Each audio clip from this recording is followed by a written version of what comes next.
अस्सलामुअलैकुम दोस्तों, उम्मीद करता हूँ आप लोग खैरियत से होंगे। मेरा पुराना चैनल किसी वजह से मैंने बंद कर दिया है। ये नया चैनल बनाया है, इसको सब्सक्राइब कर लें। इस पे तमाम वीडियो इन्फॉर्मेशन आपको दोबारा मिल जाएगी।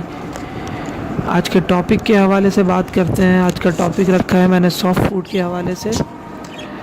सॉफ्ट फूड में बहुत सी चीज़ें आती हैं। आप भुट्टा, लहसुन, हरा धनिया, पुदीना, पालक, चावल बहुत अच्छी चीज़ है। आप उबाल के चावल दें तोतों को, बहुत बेहतरीन सॉफ्ट फूड है। गंदम दे सकते हैं आप पानी में भिगोने के बाद।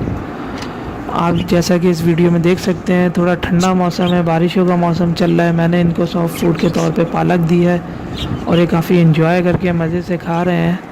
हालांकि दाना मौजूद है बर्तन में, लेकिन फिर भी ये सॉफ्ट फूड के ऊपर इन्होंने धावा बोला हुआ है। सॉफ्ट फूड के बाद आप तोतों की प्रोग्रेस बहुत अच्छी हो जाती है। अंडे बच्चों के लिहाज से बहुत बेहतरीन हो जाती है। ये बहुत जल्दी अंडे दे देते हैं और बहुत अच्छी प्रोग्रेस करते हैं।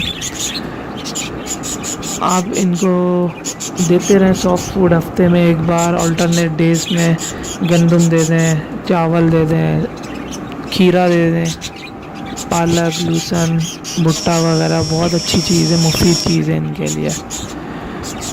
उम्मीद करता हूँ वीडियो पसंद आई होगी। जब तक के लिए अल्लाह हाफ़िज़।